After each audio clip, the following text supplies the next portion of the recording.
Imagine ceci. Tu es aux États-Unis depuis quelque temps et maintenant tu veux aller te prendre ta première voiture ou tu veux prendre ton premier appartement, mais on te refuse parce que tu n'as pas de credit score. Tu vas au supermarché ou dans un centre électronique et tu veux t'acheter une télévision ou un ordinateur et tu souhaites payer à plusieurs installements, mais encore là, refusé, pas de credit score. Eh bien, là tu te poses la question, qu'est-ce que c'est que le credit score? Qu'est-ce que c'est qu'une carte de crédit? Si tu es aux États-Unis, il y a une règle du jeu qui est fondamentale que l'on ne t'a jamais expliquée. Ici, la carte de crédit, ce n'est pas juste un luxe, mais c'est une nécessité.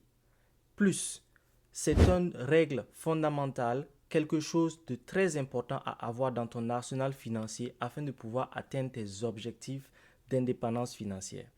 Si tu souhaites apprendre qu'est-ce qu'une carte de crédit, qu'est-ce qu'un credit score et comment utiliser la carte de crédit judicieusement afin d'augmenter ton niveau de crédit de 500 à 5000 dollars, tu es sur la bonne chaîne. Reste jusqu'à la fin de cette vidéo et tu apprendras tout ce qu'il te faut pour réussir financièrement aux États-Unis. Bonjour, c'est HB, bienvenue sur Number One Financial Freedom, ta source de toute information financière sur comment t'en sortir aux États-Unis pour pouvoir atteindre tes objectifs. Allez, c'est parti. Maintenant, on va parler du credit score. Qu'est-ce que le credit score? Le credit score ou code de crédit, eh bien, c'est une notation financière qui vous est attribuée par les agences de notation de crédit ou credit bureaus. Il en existe trois. Il s'agit de Equifax, TransUnion et Experian. Ils établissent ce crédit sur deux modèles selon lequel l'agence choisit. Il s'agit du FICO Score ou du Vantage Score. Eh bien, plus votre credit score est élevé, plus les prêteurs d'argent et les banques vous considéreront comme une personne fiable à qui ils peuvent prêter de l'argent. Le plus haut credit score qu'une personne peut obtenir est de 850. Donc, si vos credit scores s'approchent de ce chiffre-là, eh bien, vous êtes dans de bonnes mains. Avoir un credit score élevé peut aussi vous permettre d'avoir des prêts à des taux d'intérêt réduits. Maintenant, qu'est-ce qui rentre dans la calculation de votre credit score? Eh bien, votre historique de paiement, votre utilisation de crédit, la longueur de votre crédit et la diversification de vos différents crédits sont tous des éléments qui rentrent en compte pour que ces credit bureaus puissent déterminer votre credit score. Maintenant que nous savons ce que c'est que le credit score, on va parler de la carte de crédit. Eh bien, la carte de crédit, c'est un outil financier que la banque ou des prêteurs vous octroient pour pouvoir faire vos achats en amont et vous pouvez ensuite rembourser cet argent avec ou sans intérêt à la fin du mois. Eh bien, c'est comme une avance. Maintenant, ce qui est important à savoir, c'est que la carte de crédit influence votre credit score. Pour pouvoir avoir un haut credit score, il faut savoir utiliser sa carte de crédit judicieusement. Je vous explique.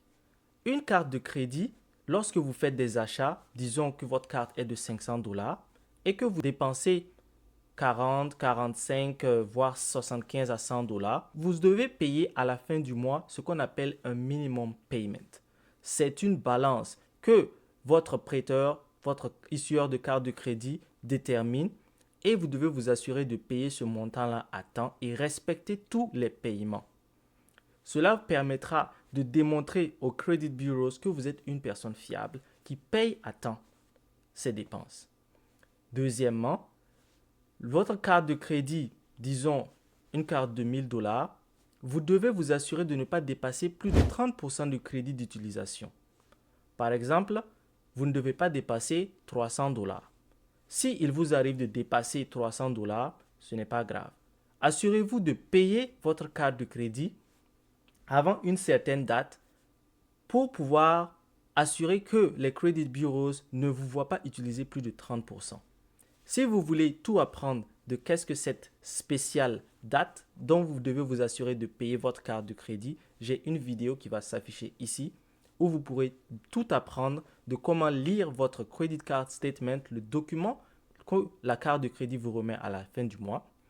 Et vous pourrez déterminer ainsi quelle est la date spéciale que vous devez vous assurer que votre crédit d'utilisation soit en bas des 30%.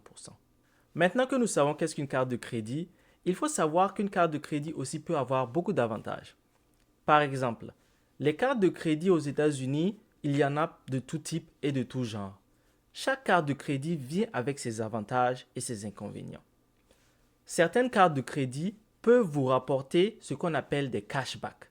Ça veut dire quoi? Si vous utilisez cette carte pour faire vos achats, au lieu d'utiliser votre carte de débit, eh bien, à la fin du mois, vous pouvez vous retrouver avec de l'argent en retour que votre prêteur va vous remettre. Vous pouvez utiliser cet argent-là pour payer votre carte de crédit ou faire d'autres achats.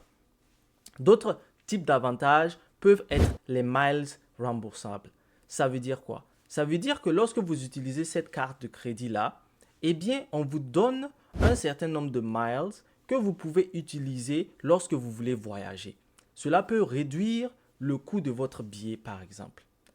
Il y a d'autres bénéfices que certaines cartes de crédit offrent, comme les cartes de crédit premium qui sont octroyées aux businessmen ou aux gens qui ont un fort taux de revenus. Vous connaissez ces genres de cartes de crédit, on les entend tout le temps, American Express, Chase, Platinum et tout ça. J'ai une vidéo dédiée qui vous parle des cartes de crédit premium qui va s'afficher ici en description et vous pouvez aller consulter cette vidéo pour tout apprendre des cartes de crédit premium.